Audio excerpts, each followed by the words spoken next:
Shedeur Sanders fans are crazy people. Shedeur Sanders, not the player, but the persona, everything it comes with, the irrationality, the discourse, the hive, the mania, the legit mania. This is Tim Tebow part 2. This is Tim Tebow 2.0. I have not seen this since Tim Tebow. Again, there's going to be people that's going to see this and go crazy. I am not comparing them as quarterbacks or as football players. Shedeur Sanders is infinitely better than than Tim Tebow could ever be. Tim Tebow was a abject failure as a quarterback. He had no business being a professional quarterback. That's not the that's not the Despite having one of conversation. the most oddly magical seasons a player of his caliber could ever have. Listen, there's never been a greater gap between somebody who they were in college and somebody who they were in the NFL. He's arguably the greatest college football player of all time. Abject disaster at the NFL. I'm not comparing them as players. I'm comparing the ridiculousness that comes with both players. I have not seen this since Tim Tebow. And in a lot of ways, it's worse than when Tim Tebow, because Tim Tebow came at a time when he got drafted, 2011, 2010, 2010 draft. Social media was not what it is today. So you couldn't escape Tebow mania on TV. But if I turn the TV off, I can get away from it. Right. I can't escape this, bruh. I can't go on Twitter. I can't go on Facebook. I can't go on IG. I can't even look at no big booty hoes no more, bro. My Explorer page is Shedeur this, Shedeur that. I'm like, bro, leave me alone. Like, leave me alone. I can't escape this. I might as well call AT&T, say, hey, bro, just cut off my phone, bro. Like, just go deep dark 30, bro. Like, zero dark 30, fam. Like, for real. For real. Oh, this is insane. This is insane. And we said it. We said it before he got drafted because we knew where this was going. Once it was like 2 weeks out and more stuff came out about Shedeur Sanders in regards to his draft stock, we tried to put it out. Like, one thing about us, Rod, when we're right, we're overly right. Like, we called this miles before it happened. Right. We said, guys, relax. If you do not relax, you're going to make him undraftable. He almost became undraftable, not because of his actual talent, but because it got to a point where a bunch of teams said, it ain't worth it because this is what it comes with. When in the history of civilization has anybody gave a damn about backup QB reps? Never has this happened. I've been watching football for over 25 years. I have never heard discourse about backup QB reps. Absurd. For somebody that's not the obvious starter. Or the starter, like, in waiting. Like, the person that they anointed, like, okay, this is insanity. Y'all are the reason why he went drafted in the 5th round. Because y'all just don't know how to control yourselves, man. You know, Herbie, I think a part of it, too, is it's a two-way street. And I say that because as much as Shedeur's fans can be pretty much rabid at this point, you also have the other side, the opposing side, too, who is almost equally as bad. Like, the Shedeur haters are like, it's like they feed each other. So, like, the Shedeur haters, they feed the Shedeur fans. So the Shedeur fans are overly ready to cock the gun and defend this guy, to coddle him, to make excuses, to whatever the case may be. Like, I'll give you my opinion of his debut, Herbie. I'll just be flat honest. That was what was supposed to happen. Yeah, for sure. He was a 5th-round rookie with not a lot of reps who got thrown into the fire. Whether he performed great or whether he didn't, it's a one-off performance. The fact that this became a firestorm on the internet over a backup quarterback, a young quarterback who we don't know, like, this guy hasn't even had like a full week of practice, reps with the starters, anything, no game planning, no offensive coordinator, I like these players, I like that. Like, he was just thrown into the fire, y'all. It's okay.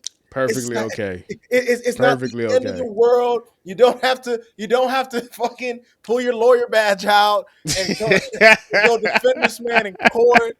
Like, he's a fifth round rookie who's finally getting his opportunity. You could debate whether he should have got it sooner, considering the Browns drafted Dylan Gabriel at third. It was pretty obvious they were going to give him more of an opportunity than Shedeur. That's just the way it is. But now he gets his chance. But that performance, the way people acted one way or the other, was just unbelievable, bro. Yeah, and again, it's not unbelievable because I've gotten used to it. Like I knew what was coming, right? Like the first pass that he missed, man, they sabotaging him. They sabotage, man. Kevin Stefanski, he calling some book, like bro, y'all like he's a professional now. He's a big boy. Let him put his big boy pants on, guys. Like I get it. Y'all put y'all arm around him. Y'all gave him a big hug. You watched him in preschool. You seen him ride a bike. You feel me? You got all the Polaroids. You know, you was there at his high school graduation. You was there at his college graduation. He's a big boy now, guys. He is in the big leagues. The NFL is not fair. The NFL stands for National Football League, literally. But everybody know it actually stands for not for long. None of this is fair.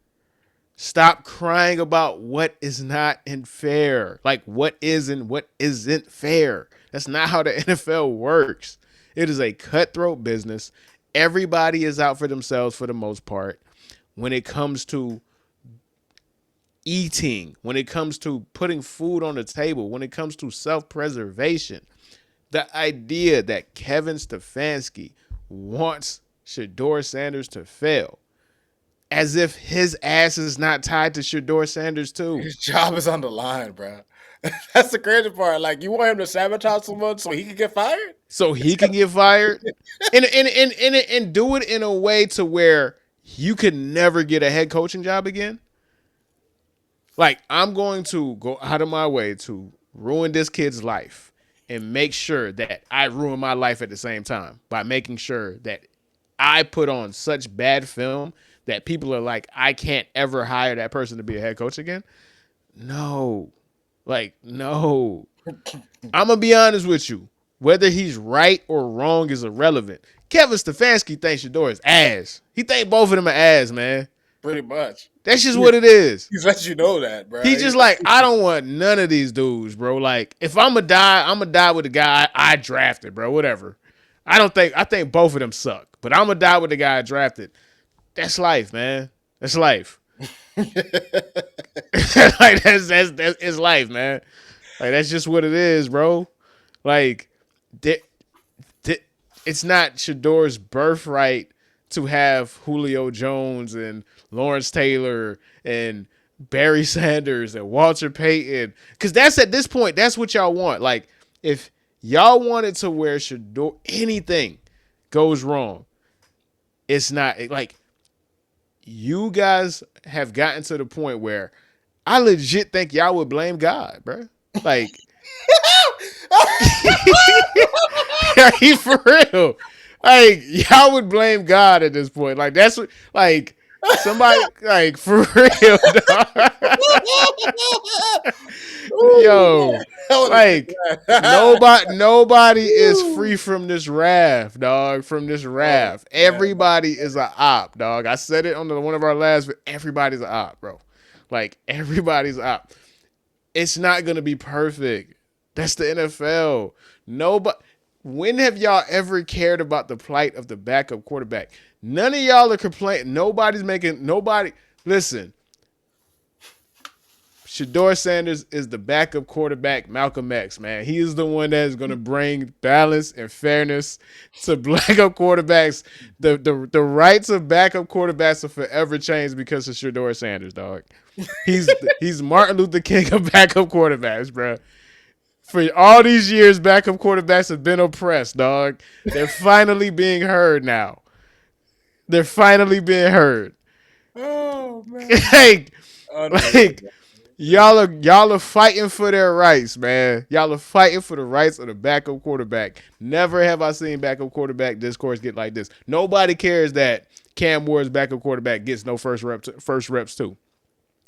Nobody cares about that. That's irrelevant. Like, just acknowledge that this is about Shedeur on both sides. The haters, the losers who can't wait to see him fail, the people who wake up happy when he throws a pick, you're losers. The people who can't allow him to just go through his career and just accept the ups and downs, y'all are crazy. You're two sides of the same coin. You're both out of your minds.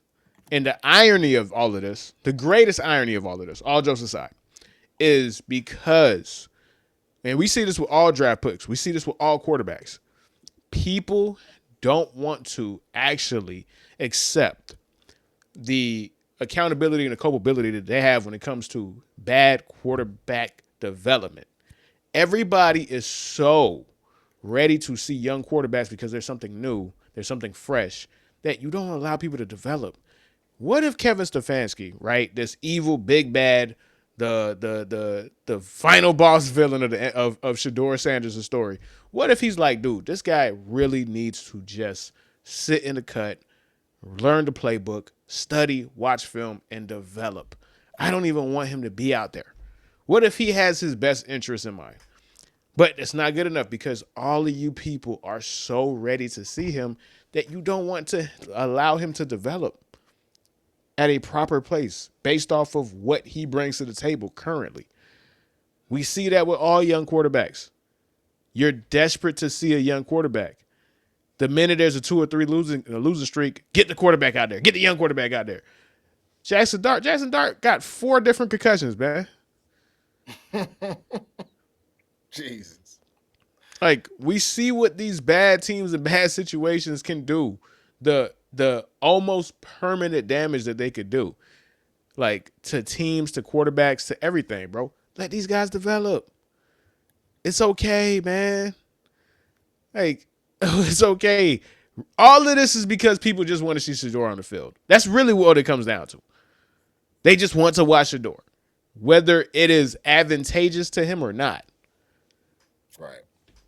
The O-line is bad. They don't have a strong running game right now. The wide receivers are not great. Why would you want to see him on that field with suboptimal players? What do you think is going to happen? It's going to derail his development. But you can't say that to people, dog. Like, I've been called a coon. I've been called a self-hating black man today, bro. Like I've been called all kinds of nonsense, bro. And you know what, man? That's the worst part about it, right? Like, instead of people actually putting together competent, arguments for the points they try to make, people just immediately try to shame you. And it's just like, you can't shame me about this. Like, I'm not trying to tear the guy down. I'm just trying to put you back into reality. Which is, if we're not in this weird fantasy to where Shedeur is just the lead. He's like One Piece Luffy on a wanted poster. This is not a movie, man. Man. This is not a movie. I get it. You want the movie ending, which is Shedeur having a Hall of Fame career. He's just awesome player. I do too. Like, the Browns do too. That's why they drafted him. He's what, top 5 in jersey sales as a backup? Everybody wins if Shedeur's is awesome. The TV, the sports media wins because they have somebody to talk about every single day. The Browns win because they have probably somebody who could be the best quarterback that they had since Bernie Kosar. Like, you know what I'm saying? The NFL wins because they have a new superstar to sell that has bigger than football potential. They don't want Shedeur to fail, guys. That does not make any sense. If you wanted him to fail, you don't draft him in the first place. You cannot make that argument, though, Rod. These people are deeply invested. And then to the losers who want him to fail, you're losers. All of this is crazy. Yeah. All of this is crazy. I just want my Explorer page back. I just want to see big titty bitches again, bro, on my Explorer page, bro. That's really why I'm That's mad. all a man could ask for, man. That's all I want, bro. I just want my Explorer page back, bro. That's it. Any last words before we get about here? Because I know I took up a lot of the oxygen, dog. Nah, man. I know you really wanted to touch on this one, man. The only thing I will say is this, Herbie. The only thing left for me to say is this: Shedeur, I think, moving forward, is in a real advantageous position, right? Because right now, Gabriel's out. He now has his chance to practice reps with the starters, and his first opponent to get a start again is the Raiders. Which, I mean, who better to get your first official debut start against than the Raiders, right? Like the Raiders, especially after the performance they put on against the Cowboys on Monday night. And I'm not expecting the Browns offense to come alive like the Cowboys offense, obviously. But the Browns defense has been a pretty damn good defense all season long.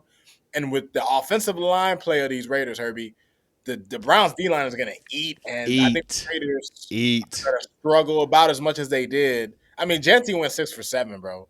Jesus, man. He went 6 for 7 and he had a long rush of 11 yards, man. How is that mathematically possible? How is that mathematically possible? Speaking of the Raiders, right? And we spent so much time talking about the what's it called? We didn't even preview the game, so we'll make it a short preview, right? So keeping it short, I have some stats about the Raiders pass defense specifically. The Las Vegas Raiders have allowed over 200-yard passing in 7 out of the 10 games they played. They are 24th in EPA against the pass. They are 25th in success rate against the pass. They are 23rd in completion percentage. And they are 26th in sack percentage. That means they give up a lot of completions. That means they are allowing the offenses, the passing offenses, to be very successful. And that means that they do not sack the quarterback. All of that is a recipe for Shedeur to have a decent game. If he doesn't have a decent game with that pass defense, now we might have some problems. You okay? Yeah, okay. Because this is literally served upon a platter for him to show, not to dominate. We're not saying have 500 yards passing or anything like that, but show competence. That defense, that with those stats, with those statistics, you should be able to be competent at the very least, right? So